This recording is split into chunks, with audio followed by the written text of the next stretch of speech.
Welcome to another episode of Cooking It with Channin Murrie. Today we are hooking up a strawberry banana pudding pecan crusted pie. Yes, I've decided to recreate one of my favorite desserts that was taught to me by I call her my third grandma, Miss Redden from church. And what she did is taught me how to make this classic, easy, cool banana pudding. And I decided to add some strawberries to it, and not only do that, but turn it into a pie. So I was like, well, how can I make this crust a little bit interesting? So what I did is I rushed on over, and I noticed that they had these glazed and honey pecans. Yes, you heard right. In addition to that, I grabbed some mixed nuts, which was a blend of pecans, walnuts, and hazelnuts, so that it can kind of help out with that sweetness. Now, as you can see, we do have the recipe above. Please feel free to pause the video. And the first thing you want to do is preheat your oven to 375 degrees. Now, I use the processor to break up my cookies, but I believe you can also possibly use a blender as well. The same one, a high-power blender that you may use for a smoothie, and that may help you out as well to get your crust down to that fineness that you want. Not too fine, but enough to have a decent amount of texture and a little good crust. I broke down my cookies first, and then after which I added my glazed nuts as well as my plain nuts that I discussed with you earlier about. I believe also is some cashews in that mixed nut blend as well. And once again, you want to just blend all your dry ingredients first, and that way the nuts can get evenly incorporated. Followed by, I went ahead and got 1 stick of butter, which is 8 tablespoons or half a cup, and I put it in the microwave so that it can melt. I put mine on for about a minute, but depending on if you grab it from the freezer or refrigerator, the time may be less. And then to a measuring cup, I added 1/4 cup of powdered sugar.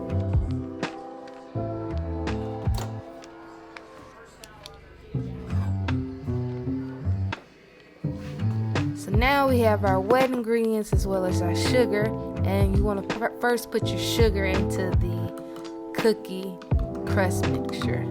And the cool thing about this processor, it has different size openings, so you can put the sugar in first, and then when you turn it on, you can take out the little center part and slowly add your butter into it.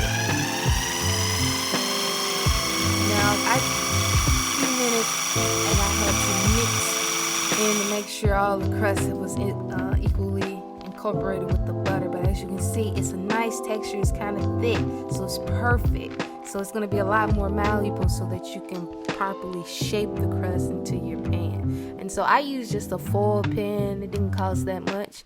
And you can also use a glass pie pan as well. But I knew that I was going to be traveling, trying to share this with a few people. But as you can see, I used a spatula. And I was trying to go for about 1/4 of an inch thickness on the crust, as far as the bottom part of it as well as the side. Just take your time, that's the beauty of making the homemade crust. It's not gonna be perfect, but you can make it as thick as you want to based off of, because some people may hey, I'm a crust person, so I want my crust a little bit thicker. But also remember that you still want it at a fairly not too thick, so you can actually fit the ingredients into your pie crust. And so after you have it nicely shaped to the way that you want, I put it into the oven, and I cooked mine for about, I set it for 15 minutes, but I took it out around 14-minute mark. So I would just say to keep an eye on it, because these ingredients are already kind of cooked, but the butter is just there to make it a little bit brown and to keep everything molded together. So as you can see, it looks really, really good. Oh man, the kitchen is smelling really good right about now.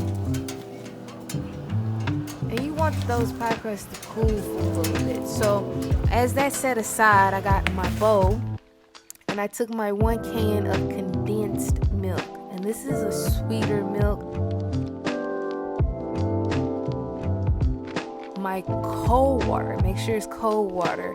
And I blended the cold water and the condensed milk first.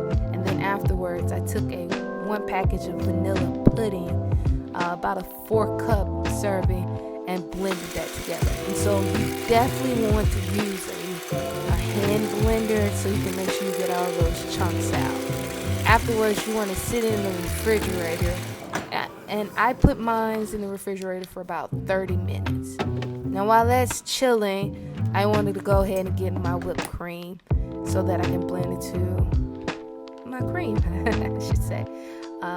You want to blend it until it comes very thick, and as you see, it's starting to thicken as you continue to blend it. And so we have a nice little thickness, but not too much. You don't want to over blend your whipping cream because it will break. You want to take your pudding out, and as you can see, the pudding is already starting to kind of settle. So now you want to take 1 scoop. You want to break your scoops up into about 3 or 4s, and that first scoop you want to just mix it really well. And then after that, you want to start doing a folding technique where you slowly fold the pudding into it, because you still want to keep that volume from the whipped cream in the pudding.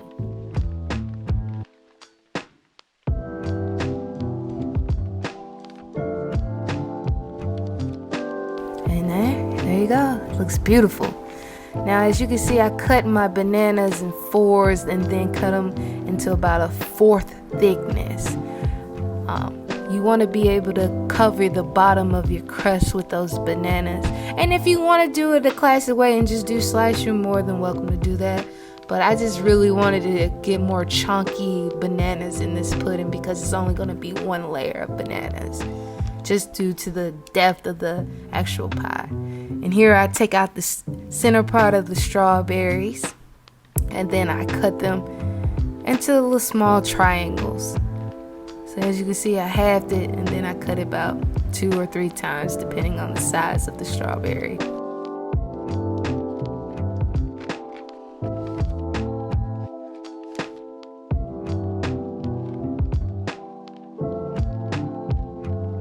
And afterwards, I rinsed the strawberries with water just to clean them. Now let's get to the fun part.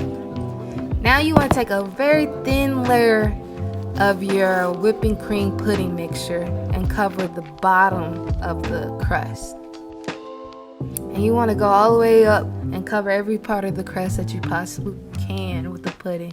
And once again, I'm using my favorite tool, the spatula.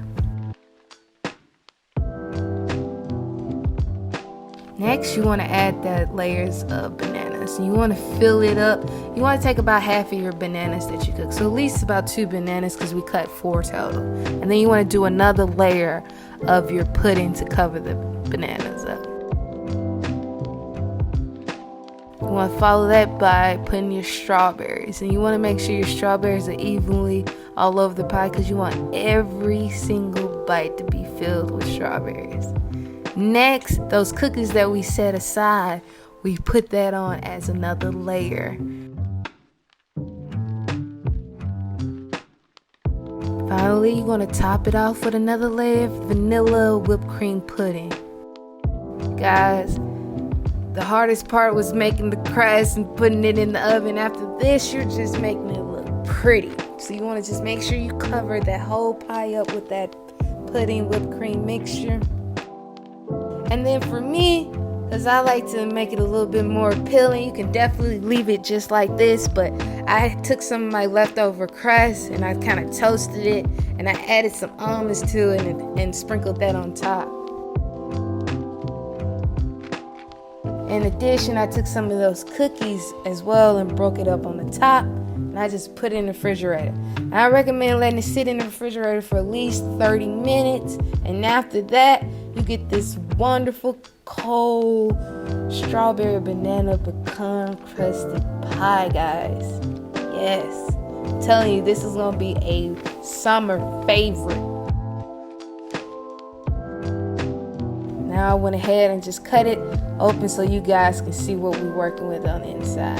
And I tell you, the more this pie sits in the refrigerator, the better it tastes. It just seems like the flavors just blend even more together with one another. And as you can see, the crust turned out very perfect. And I served mine with another strawberry because I just love strawberries. But guys, I appreciate you all watching another episode with me. If you like what you saw, please hit that like button. That encourages me to continue to go forward and to subscribe to my show, because we will continue to provide that heat. Thank you, and stay tuned for another episode of Cooking It with Channin Murrie.